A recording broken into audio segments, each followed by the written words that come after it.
Hello guys, today we are discuss about खमीरीकरण means fermentation. यानी आपका खमीरीकरण क्या होता है उसके बारे में हम बात करेंगे।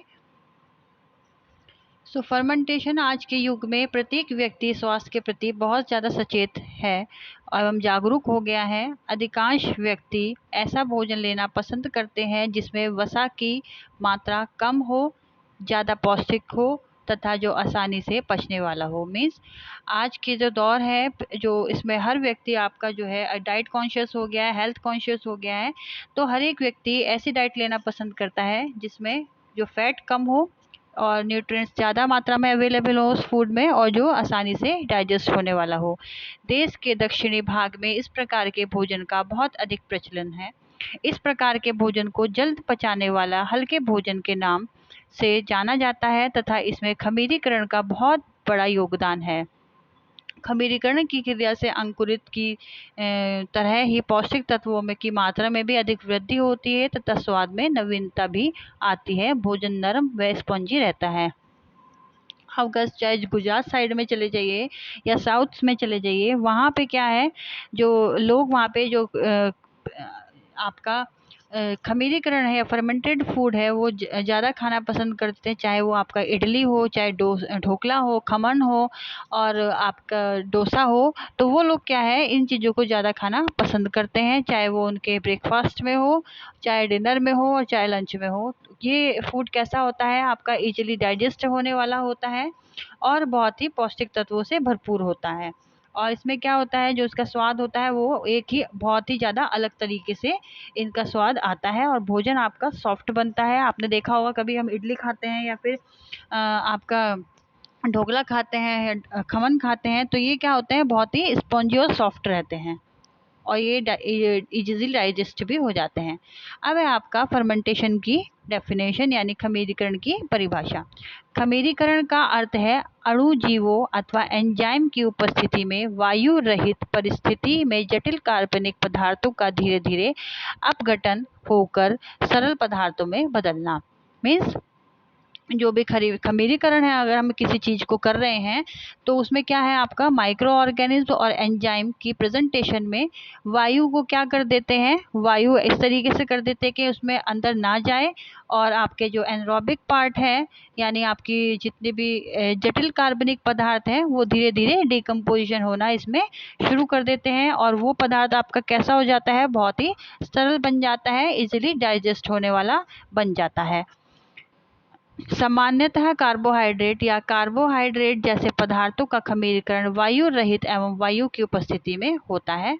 आपका जैसे आपका लैक्टोज है, लैक्टोज का एसिड में बदलना क्या होगा आपका स्ट्रेप्टोकोकस लैक्टिस के वायु के द्वारा वायु रहित परिस्थिति में होगा। मतलब अगर हम लैक्टोज एसिड को अगर हम बदलेंगे स्ट्रेप्टोकोकस में तो वो कब होगा, वो आपका तब होगा जब वायु रहित स्थिति उत्पन्न होगी। मीन्स अगर हम लैक्टिक एसिड है और हम उसको स्ट्रेप्टो लैक्टिक में बदलेंगे तो उसमें हमें क्या चाहिए आपका एनारोबिक पार्ट चाहिए जिससे कि क्या होगा वहाँ पे वायु रहित जो आपकी सिचुएशन है वहाँ उत्पन्न करनी होगी जिसके बाद हमें लैक्टिक एसिड उसमें से प्राप्त होगा।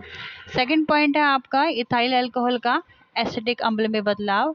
एसिटोवेर एसिटाइन बैक्टीरिया की उपस्थिति में वायु के एरोबिक मिलने पर। मीन्स जब आपके इथाइल अल्कोहल है, एसिटिक अम्ल है, उसमें अगर बदलाव करके उसको हम एसिटोवेटर में प्राप्त करना चाहेंगे तो आपके जो है उसमें एरोबिक स्थिति मतलब इसमें हमें क्या किस तरीके की वायु चाहिए जिसमें वायु उपस्थित हो तभी ये जो है आपका पॉसिबल हो पाएगा।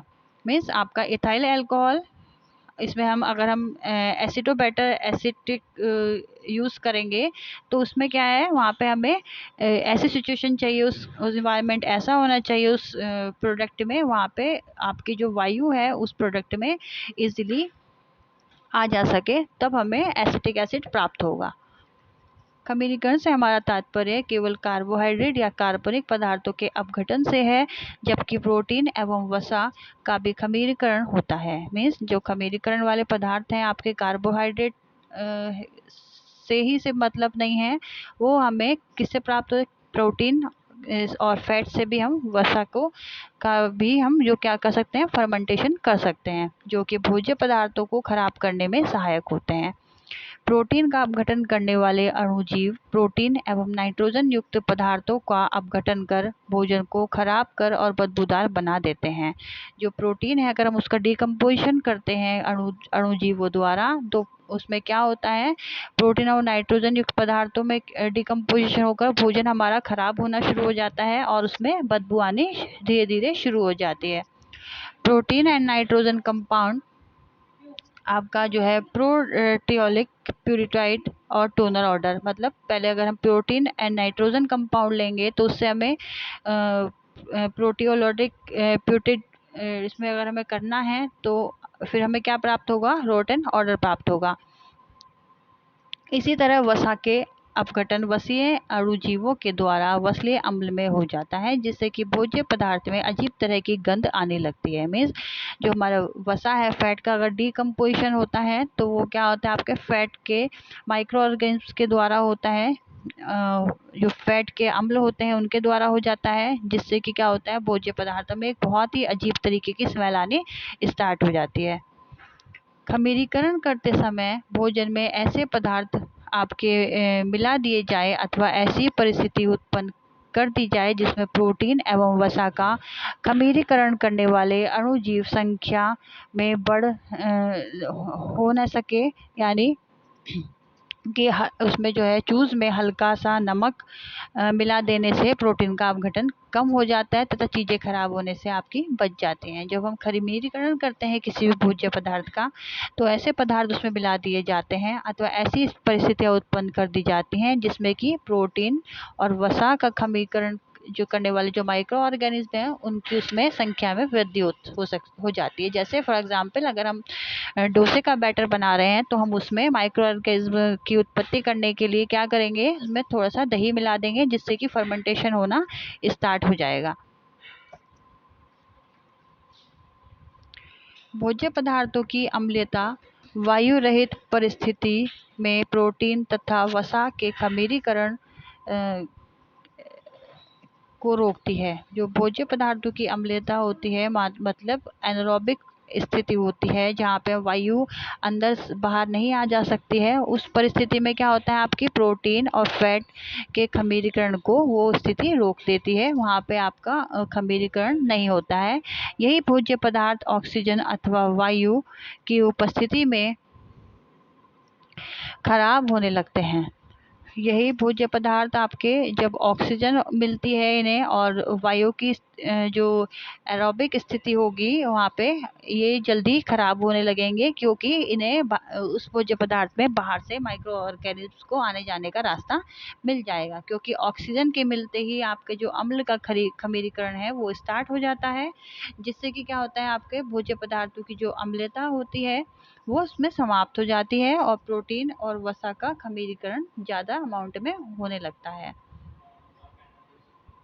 तो बस ये थी आज की आपकी वीडियो, और इस वीडियो में आपका फर्मेंटेशन जो पार्ट है वो आपका चल रहा है, लेकिन इससे आगे की वीडियो नेक्स्ट उसमें आएगी। अगर कोई भी दिक्कत है इस टॉपिक में, नहीं कुछ समझ में आ रहा है आप लोगों को, तो आप जूम मीटिंग में डिस्कस कर सकते हैं। और जगह जूम मीटिंग लेने की सब लोग कोशिश किया कीजिए, जिससे कि हमें भी अच्छा लगे। और गर्ल्स वीडियो देखने के बाद लाइक और शेयर करना ना भूलें।